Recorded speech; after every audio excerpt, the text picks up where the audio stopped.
اور اگر میں نے اسے پہلے اپنے قبضے میں کر لیا تب بھی سودا وہی رہے گا، کیونکہ وہ تیری دریافت ہے۔ ٹھیک ہے، میں چلتا ہوں۔ کیسے جائے گا؟ مہاپال نے کہا۔ جواب میں بابر شاہ ہنسنے لگا۔ یہاں پر مرزا بیگ اپنے آفس میں بیٹھے ہوئے تھے۔ انہیں ایک کارڈ لا کر دیا گیا جس پر ہاشم خان بیرسٹر لکھا ہوا تھا۔ مرزا صاحب نے انہیں آفس سے بلا لیا اور بڑے خلوص سے ملے۔ کیسے مزاج ہے اختیار بیگ؟ پہچان تو لیا نا؟ کیوں شرمندہ کر رہے ہیں ہاشم بھائی؟ بس عجیب سے حالات ہو گئے ہیں، مصروفیت کے نام پر رشتے ہی ختم ہوتے جا رہے ہیں۔ ہاں ایسی ہی بات ہے۔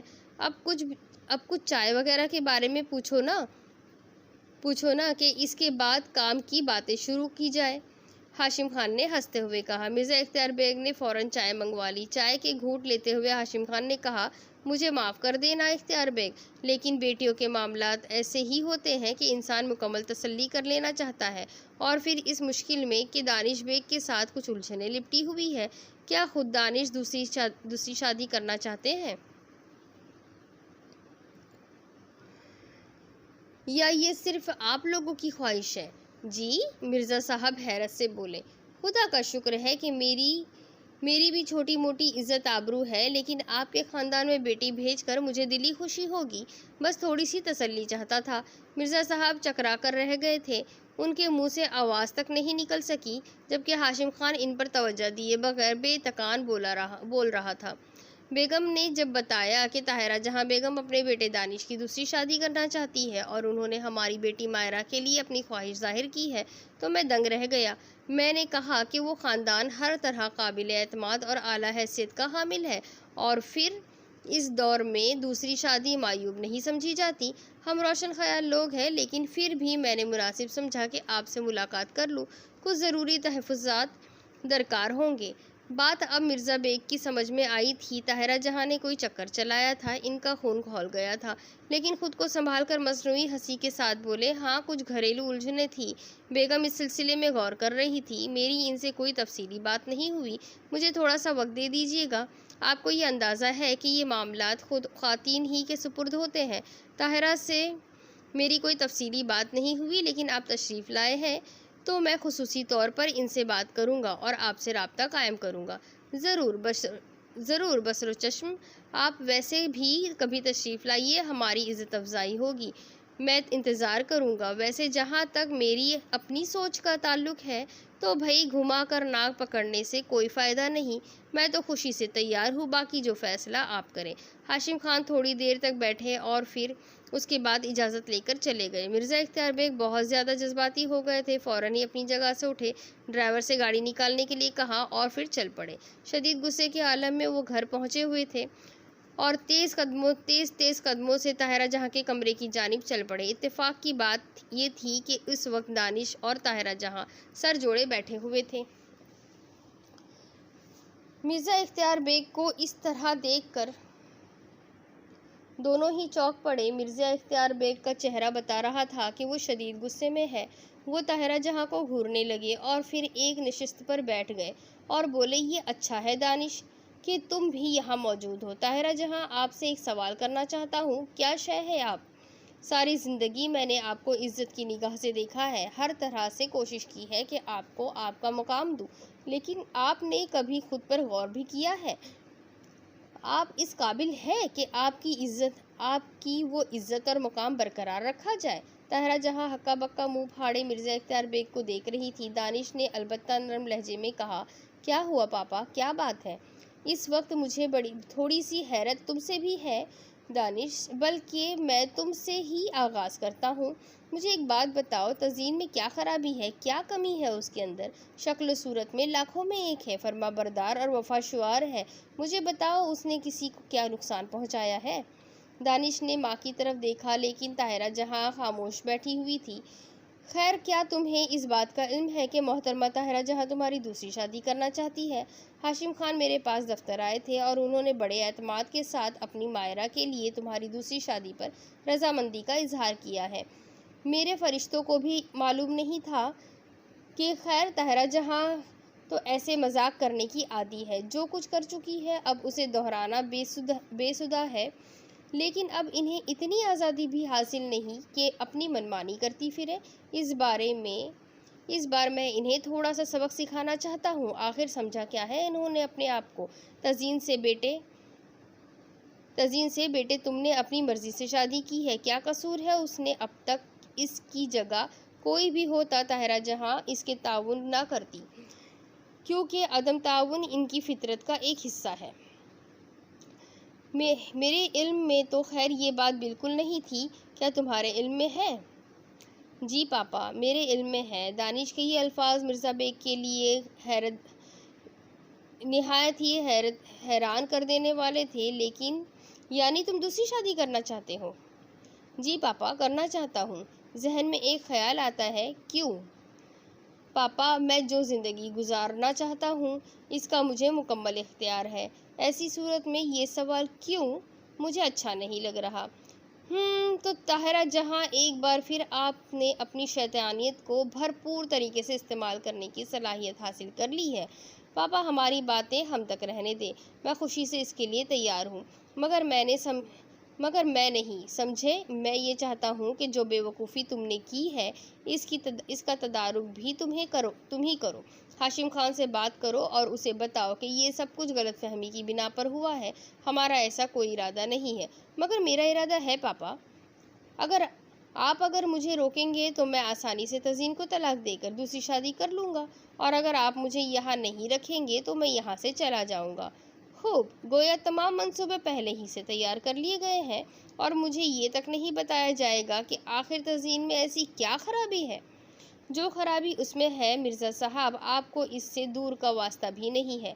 اب یہ بول پڑا ہے آپ کے سامنے تو میں بھی زبان کھول رہی ہوں۔ فیصلہ آپ کو کرنا ہوگا۔ ہم لوگ یہاں رہ کر یہ کام کریں، یہ یہاں سے جا کر؟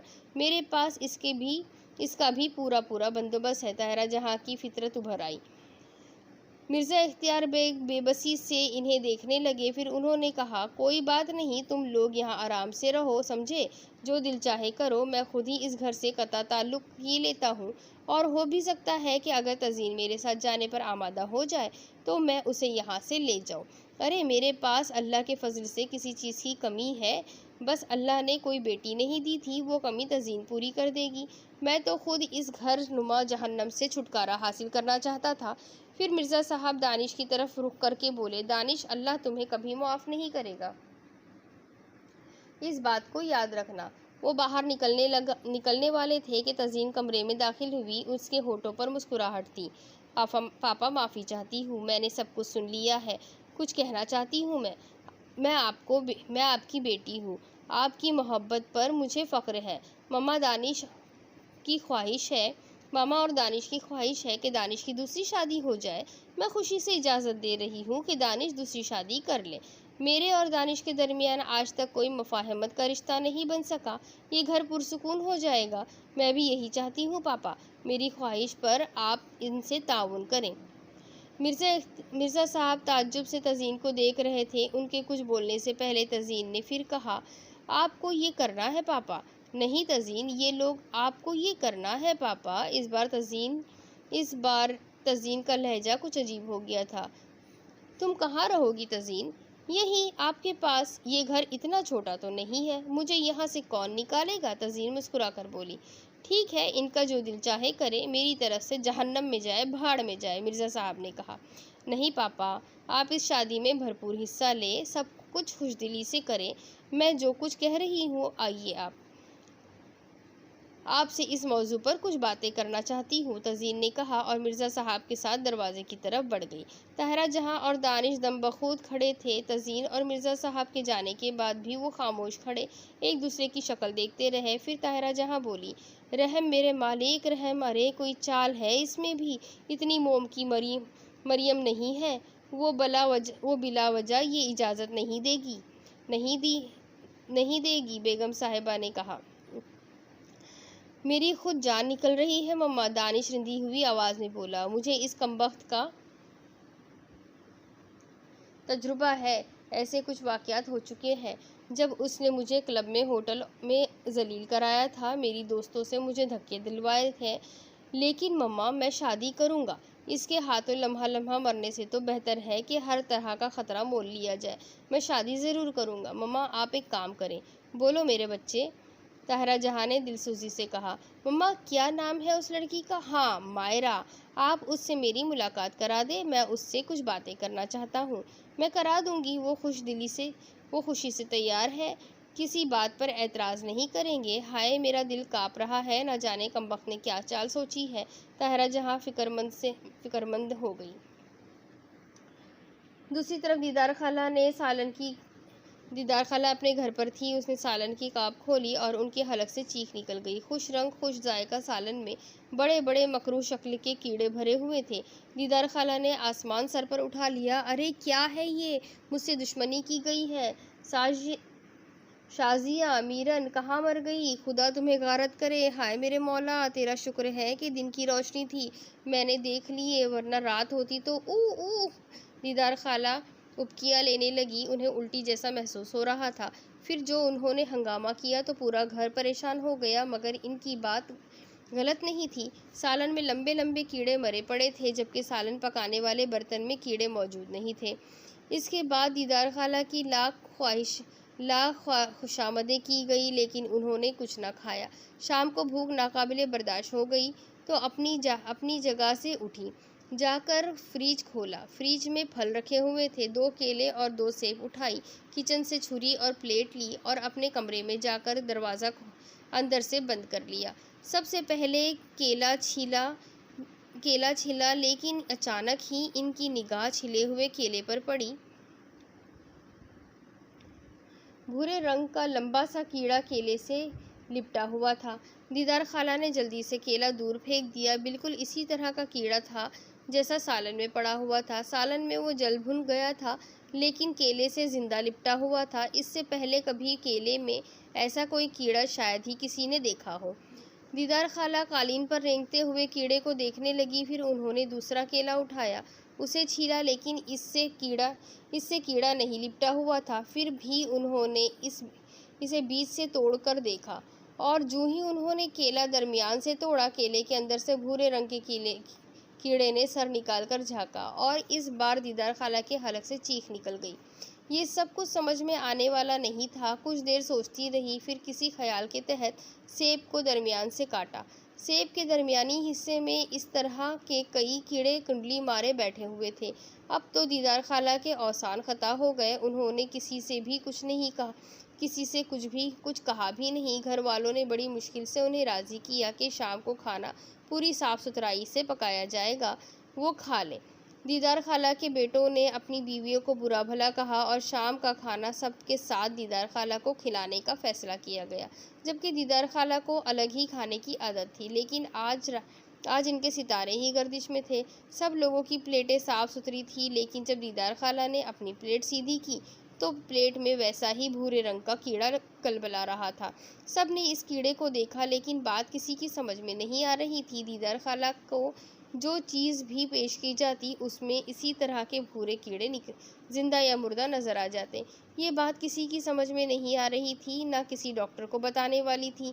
یہ کیڑے کہاں سے آ جاتے تھے، کوئی کچھ نہیں کہہ سکتا تھا۔ دیدار خالہ اب صورتحال کو سمجھ رہی تھی، چنانچہ انہوں نے تیاریاں کی اور اس کے بعد گاڑی میں بیٹھ کر چل پڑی۔ رخ بابر شاہ کی طرف تھا۔ لمبا فاصلہ طے کرنے کے بعد وہ بابر شاہ کی جھوپڑی پہنچ گئی۔ بابر شاہ اس وقت باہر ہی پریشان سا بیٹھا ہوا تھا۔ جادو اس کے پیروں کے پاس بیٹھا ہوا تھا۔ دیدار خالہ کی کار دور ہی سے دیکھ لی گئی تھی۔ بابر شاہ کے چہرے پر ناگواری کے آثار تھے، پھر بھی اس نے کسی قدر نرم لہجے میں کہا، آئیے دیدار بیگم، کیسی ہیں آپ؟ طاہرہ جہاں نے بھیجا ہوگا آپ کو ہماری خیر و عافیت معلوم کرنے کے لیے۔ نہیں شاہ جی، اس وقت تو میں اپنی ہی مشکل کا شکار ہوئی آئی ہوں، دیدار خالہ نے کہا۔ ویسے بھی انہیں یہ بات نہیں معلوم تھی کہ طاہرہ جہاں کے گھر بابر شاہ پر کیا گزری۔ بابر شاہ نے چونک کر دیدار خالہ کو دیکھا اور بولا، کیوں، آپ کو کیا ہو گیا دیدار بیگم؟ شاہ جی پتہ نہیں کیا ہو گیا، اللہ ہی جانتا ہے، میں مصیبت میں گرفتار ہو گئی ہوں، دیدار خالہ نے اپنی مشکل کی تفصیل بتائی۔ بابر شاہ انہیں غور سے دیکھتا رہا اور پھر ہنس پڑا۔ ہونا تھا دیدار بیگم، یہ تو ہونا تھا۔ آپ اس کے خلاف بھاگ دوڑ کر رہی ہیں تو وہ خاموش کیوں بیٹھے گی؟ اس نے آپ کے سر پر بھی ہاتھ پھیر دیا ہے۔ آپ کس کی بات کر رہے ہیں شاہ جی؟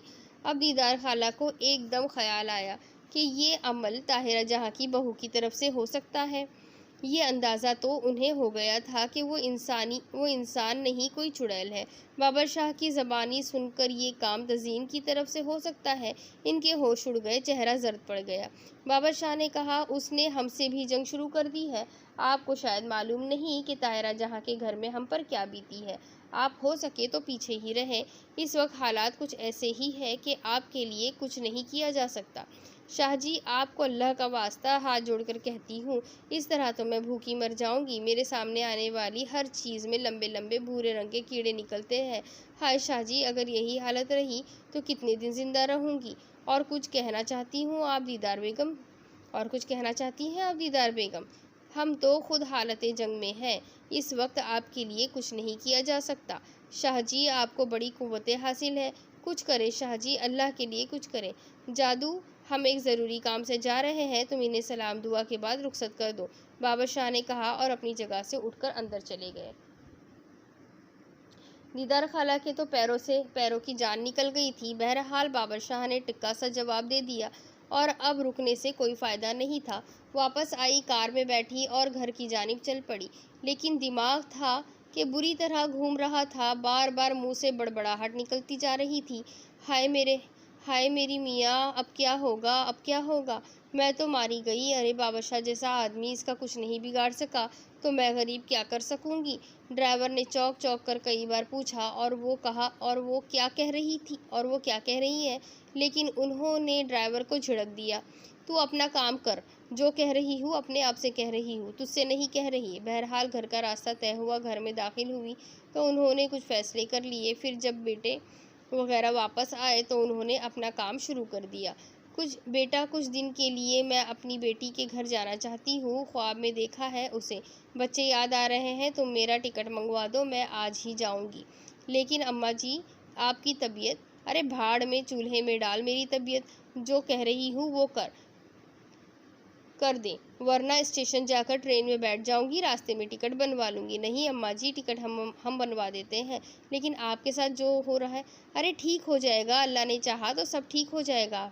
پھر اپنے کمرے میں پہنچ کر انہوں نے بڑبڑاتے ہوئے کہا، اے تزئین، معاف کر دو بی بی، مجھے سچ مچ غلطی ہو گئی ہے مجھ سے۔ عزیزہ کے یہاں سے نکالی گئی اور اب یہ ہو گیا۔ بس میری کمبخت ماری عادت ہی ایسی ہے، کسی کی مشکل دیکھ کر خواہ اپنا پاؤں گھسا لیتی ہوں۔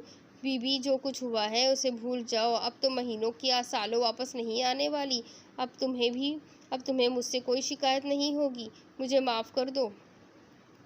بہرحال ٹکٹ لا دیا گیا، بہو بیٹوں نے کھانے پینے کا کچھ سامان بھی ساتھ کر دیا۔ دیدار خالہ کو وقت پر ٹرین میں بٹھا دیا گیا۔ پتہ نہیں کب سے بھوکی تھی، بھوک کے مارے ان کی جان نکلی جا رہی تھی۔